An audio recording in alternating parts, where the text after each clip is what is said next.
নিতে পারে। কিন্তু মেয়র সাহেব পাবলিকলি একটি কথা বলেছেন যে ওনার একটা পোস্টারে মোদিজি বা কার কি লাগানো আছে আমি জানি না, একটা স্টিকার লাগানো, যে করেছে তার কঠোরতম শাস্তি, এটা এক। 2 নাম্বার, ঠিক পাশেই তৃণমূল কংগ্রেসেরই পোস্টার মানে ফ্লেক্স, তার মধ্যে আবার মেয়র সাহেবেরই মনে হয় ছবি লাগানো হয়েছে, তাহলে ওটারও নিশ্চয়ই কঠোরতম শাস্তি হোক। লজিক্যালি আপনি আমাকে একবার বুঝিয়ে দেবেন যে সংখ্যা তোমরা আমাদের কাছে তৃণমূল কংগ্রেসের স্টিকার কী করে আসবে, এটা একটা প্রশ্ন উঠতেই পারে, কেননা যে কেউ এটা ভাববে। আর আমার পোস্টারে আমি কেন মুখের মধ্যে মারবো, মানে কোনো একটা তো কারণ থাকবে, যদি সুস্থ মস্তিষ্কের লোক এটা করবে না। এটা হচ্ছে 2। 3 নাম্বার হচ্ছে, এর আগেও আমি অনেকগুলো আমি একটা লাইভ করেও বলেছিলাম যে আমাদের প্রচুর ফ্লেক্স মুক্ত ছিল, আমি এগুলো কতটা গুরুত্ব দিই না, কি পাগল করে কে করে। তো আমরা তবু এফআইআর করেছিলাম, আমি পুলিশের কাছে আবেদন করেছিলাম কোনো পার্টির নাম না বলে যে সিসিটিভির ফুটেজ দেখুন, যারা দোষী তাদেরকে চিহ্নিত করুন। আমি বিশ্বাস করি না যে মেয়র সাহেব কাউকে বলবে যে তুই শঙ্করের এটা খুলে দে, এটা মেয়র সাহেবের পর্যায়ের লোকের কাছ থেকে আমরা আশা করি না বা কেউই করে না, ওটাও ডেপুটি মেয়র সাহেবের ইয়ে। আমি সেখানেও ডেপুটি মেয়র সাহেবের কথা বলিনি, আমি শুধু বলেছিলাম যে সিসিটিভি ফুটেজ দেখে পুলিশ লাফালাফি করে। এরপরে হওয়ার পরে মেয়র সাহেব, আমি ছিলাম বলে জানি হলো, পরে শুনলাম মেয়র সাহেব এখানে মিছিল করেছে, 10টা নাগাদ নাকি এসব হয়েছে, 12টা 12:30 নাগাদ থেকে পুলিশ আমাদের কার্যকর্তাদেরকে ফোন করা শুরু করেছে। ওরা আমাকে জানিয়েছে, বলে ঠিক আছে আমি যাব। তো যেহেতু আপনার সাথে, আপনি নতুন এসছেন, আমার সাথে কথা হয়নি, এই ওসি সাহেবও নতুন এসছেন, আমার সাথে কথা হয়নি, পারতপক্ষে আমার সাথে পুলিশের খুব একটা কথা হয় না প্রয়োজন ছাড়া, আর আমার প্রয়োজন খুবই কম। তারপরে আজকে এই মেয়ে দুটোর বাড়িতে গিয়েছি, যাওয়ার সময় তার আগে আপনাকে না পেয়ে আমি এসএপি সাহেবকে জানিয়েছি, আমি পুলিশ অবজারভারকে জানিয়েছি, এবার আমি স্টেট ইলেকশন কমিশনকে জানাবো। আমি বলেছিলাম যে যদি সিসিটিভির ফুটেজে আমাদের কোনো কার্যকর্তার কোনো উপস্থিত থাকে, আমি দায়িত্ব নিয়ে তাকে থানায় নিয়ে আসি। ঠিক আছে, এনকোয়ারিতে গিয়েছি, এনকোয়ারিতে যাওয়ার সময় আমি তো অত জানি না, এখানে একটা লেডি কনস্টেবল দরকার, একটা প্রাইমারি ইনভেস্টিগেশন হয়েছে, তার একটা কোনো নিশ্চিতভাবে পদ্ধতি আছে, নোটিশ দেওয়ার দরকার আছে কিনা, এই সমস্ত লিগ্যাল বিষয়ে আমি বলতে পারবো না, আমি লয়ার আমি বলতে পারবো, সেটা লয়ার না। কিন্তু একটাই দুর্ভাগ্যের যে যারা গেছেন তারা সব সিভিল ড্রেসে গেছেন, কেউ পুলিশের ড্রেসে যান। এবার ধরুন একটা, সবাই তো একরকম হয় না, তার মা বাবা ভয় পেতে পারে, যারা কাজ করছে তারা ভয় পেতে পারে। আমাদের যা এই বিধানসভার আমি এমএলএ অপোজিশন হুইপ ক্যান্ডিডেট, যদি কোনো জায়গায় পুলিশের মনে হয় যে এই ধরনের প্রবলেম হচ্ছে, পুলিশ তো স্যাঙ্গুইন না, স্যাঙ্গুইন হলে এতক্ষণে ভিডিও ফুটেজ বাইরে বেরিয়ে আসতো যে বিজেপির কার্যকর্তারা এই কাজটা করেছে। আমি একটা সকালবেলা ফুটেজ দেখিয়েছি, আপনাকে চাইলেও আপনাকে পাঠিয়ে দেবো, সেখানে একজন ছেলে আর তার বোন না ওয়াইফ বলতে পারবো না, তারা বিজেপির ফোন ফ্ল্যাগ নিয়ে ড্রেনে ফেলছে, একদম স্পষ্ট তার চেহারা পরিষ্কার দেখা যাচ্ছে। আমি তাও ভেবেছি যে পুলিশকে অনুরোধ করব না একটা কুশব্দ করি, কেননা কোনো রাজনৈতিক দলের কোনো বড় নেতা কাউকে বলতে পারে এই রুচি আমি রাখি। তো আমার আপনার কাছে অনুরোধ, যেই যে ইনভেস্টিগেশনের পর্যায়ে একটা তো নিশ্চয়ই কারণ থাকবে কারো বাড়িতে এনকোয়ারিতে, আপনি আমাদেরকে ভিডিও ফুটেজটা দেখান যেখানে আমাদের বাচ্চা মেয়েরা ওরা হচ্ছে এইগুলো করেছে, আমরা ওদেরকে আপনার হাতে তুলে ওদেরকে বেশি দিন লকআপে রাখবেন, 100, 200, 500 দিন যদি হয় ওরা লকআপে রাখবেন। এবং তার সাথে সাথে আপনাদের তো সিসি ক্যামেরা আছে শহরে, কতগুলো সিসি ক্যামেরা ফাংশনিং আছে তার রিপোর্ট আজকে এখানে দেবেন, আমি এখানেই নাহলে বসতে পারি, এখানে জাস্ট এখানে। আপনি জানেন আমি 5 দিন রাস্তায় শুয়েছিলাম, হ্যাঁ, আমার জেদ হচ্ছে অসম্ভব, আপনি এটা দেবেন, তারপরে আমরা এখান থেকে আস্তে আস্তে। দুটো জিনিস আমার চাই, এক, যে ফুটেজে এই দুটো মেয়েকে দেখা গেছে তারা এই ধরনের রুচিহীন কাজ করছে, এই ফুটেজটা দেবেন। আরেকটা ফুটেজ দেবেন, সব ছবি আমাদের কাছে আছে, তৃণমূলের ব্যানারে তৃণমূলেরই স্টিকার লাগানো হচ্ছে, কে সেই মহান ব্যক্তি যে এই কাজটা করছে তার ফুটেজটা দেবেন। আর আপনাদের সার্ভেলেন্সের জন্য যে সিসি ক্যামেরা আছে কতগুলো ফাংশনিং, সেইটার একটা হিসাব দেবেন। আমরা এখান থেকে গুটি গুটি পায়ে আমাদের ওই 2 মেয়েকে নিয়ে আসছি, ওর মা বাবাকে নিয়ে আসছি, আপনি চাইলে আমাকেও জেলে পুরে রাখবেন, কোনো অসুবিধা। আমরা অন্যায় করেছি, তাহলে আপনাদের তো জেলে পড়ার তো দায়িত্ব, আপনাদের আইন আছে, আপনি সেটা করবেন।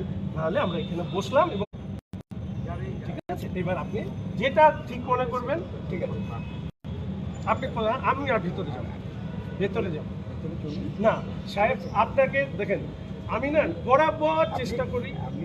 আপনি আমার অফিসে আসছেন, ঠিক আছে, কি আছে বিষয়টা আছে, আপনাকে আমরা ইয়ে করছি, ব্রিফ করছি। না দেখুন, ব্রিফ এখানে করে দিন স্যার। না, আমি আবার বলছি, আমি আবার আপনাকে বলছি, আমি আলাদা কথা বলতে চাই না। না, আলাদা কথা আমি বলা- আমার কথাটা শুনুন। আলাদা ওসি সাহেব আমার কথাটা শুনুন। আপনারা আমাদের ওপেন পাবলিকলি দেখি যে এই দুটো মেয়ে করেছে। আমি কিন্তু এই ধরনের ঘটনার অত্যন্ত বিরোধী। যদি ওরা করে থাকে আপনি অ্যারেস্ট করলেন, আমি ওদের পাশে থাকবো, কিন্তু ভেতরে শুনবো না এই কারণে আপনাদের সাথে আমি প্র্যাকটিক্যালি ভালো সম্পর্ক রাখতে চাই, কিন্তু সমস্যা হচ্ছে ভালো সম্পর্ক রাখতে গিয়ে আপনি ওই দিককার ফুটেজ দেখাবেন আর এর উপরে অ্যাজামশনের ভিতরে আপনি এইখানে এটা করছেন, এইটা তো আমি মানবো না। তো সেই জন্য আমি বলছি ওইটা হচ্ছে হাইটেক ওয়ার্ড, আমাদের শিলিগুড়ি হাইটেক ওয়ার্ডের প্রতিটি ইঞ্চিতে সিসি ক্যামেরা লাগানো আছে।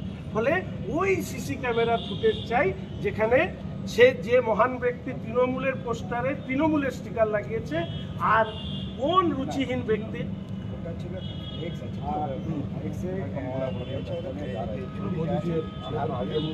মোদিজির ছবি একটা স্টিকার স্টিকার। হ্যাঁ, এটা অত্যন্ত রুচিহীন। আমি যে স্টিকারটা আপনাদের লাগানো হয় সেটা দেখলাম ওয়ান টাইম ইউজ, মানে এটা যদি একবার লাগানো হয় ছেড়া যায়, ছিঁড়ে যায়। এবার সেটা যখন ওখানে লাগানো হয়েছে তখন আমরা সেটাই বললাম যে এখানে নো ডাউট একটা যখনই লাগানো হয়েছে হয় সেখান থেকে কেউ একজন মানে দেখুন 10জন লোক কাজ করে, সবাই তো আর একরকম না, সে আপনিও জানেন। দত্ত সাহেব, আমরা একটু পড়াশোনা করাচ্ছি। দত্ত সাহেব, লজিক আপনাকে বোঝাতে হবে না। ওই স্টিকারটা ওখানে যে লাগিয়েছে, he or she is a very, I am saying he is a culprit. আপনি যেটার উত্তরে যাচ্ছেন না, যে আমার ভার্সন শুনিয়ে উত্তর দিন না। আমার ভার্সন হচ্ছে তৃণমূল কংগ্রেসের ফ্লেক্সে গৌতম বাবুর স্টিকার কে লাগায়? আরে ফুটে আপনাকে ছবি দিচ্ছি, ওটা ছিল গৌতম বাবুর মোদির ছবি। এটা আমি আপনাকে বলছি তৃণমূল কংগ্রেসের ফ্লেক্সে তৃণমূল কংগ্রেসের স্টিকার কে লাগাবে? কোন সেই মহান ব্যক্তি যে নিজের দলের পোস্টারে নেতার মুখের ছবি লাগায়? কোন সেই মহান ব্যক্তি? তাকেও নিয়ে আসুন, আর ওদেরকে যদি ফুটেজ দেখিয়ে দিতে পারেন যে ওরা করেছে।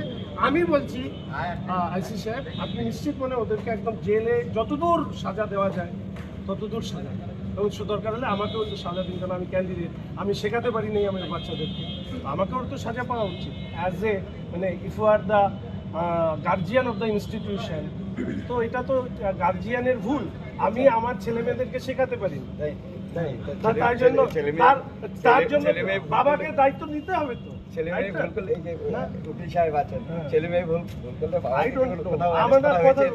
অনেক সময় ইন্টারোগেশনের জন্য নিয়ে আসা হয়, আমাকে ঢোকান জেলে। ওই আমি তো বললাম, আমি তো এখানে এসেছি, আমাকে তিনটে জিনিস চেয়েছি।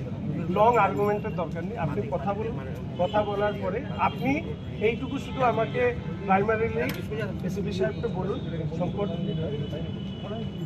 এগুলো তোরা করবি, আমি ছোট করতে চাই। আপনাদের আমার থানা এলাকায়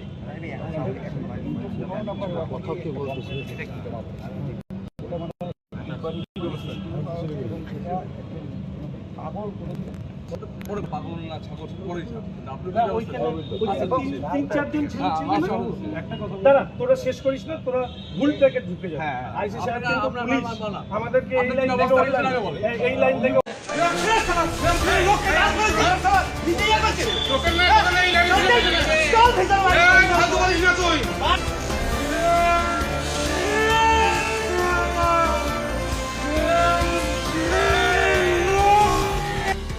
দেখুন, আমার এসআইআর সুনামির জন্য ডাক আসে। এই তৃণমূলের সরকার হিন্দু ভোটারদের বিরুদ্ধে ফর্ম 7 জমা করে, তার ফলে হিন্দু ভোটারদেরকে এসআইআর সুনামির জন্য ডাকা হচ্ছে। আমারও সেখানে ডাক আসে, আমি একজন সাধারণ মানুষের মতন সেখানে এসআইআর সুনামিতে যোগদান করতে যাই। আমার হাতে টোকেন ছিল, আমার হাতে কাগজপত্র ছিল। আমাকে যখন ভেতর থেকে ডাকা হয় তখন সেখানে ইলেকট্রাল অফিসার রয়েছে তৃণমূলের প্রদীপ মজুমদার বলে, তিনি আমাকে বাধা দান করেন, আমাকে মারধর করার চেষ্টা করেন। আমি এই পুরো ব্যাপারটা আমার নেতৃত্বকে জানিয়েছি যে তৃণমূল কীরকমভাবে বিডিও অফিসের ভেতরে বিডিও সাহেবের মদতে সেখানে বসে থেকে তৃণমূলের গুন্ডা বাহিনী বিজেপি কার্যকর্তাদেরকে বাধা দিচ্ছে এবং সাধারণ মানুষকে বাধা দিচ্ছে। আপনি ওখানে দেখবেন আমার হাতে একটা টোকেন রয়েছে, আমি ভেতরে ঢোকার জন্য যাই, যখন আমার নাম ডাকা হয় তারা আমাকে বাধা সৃষ্টি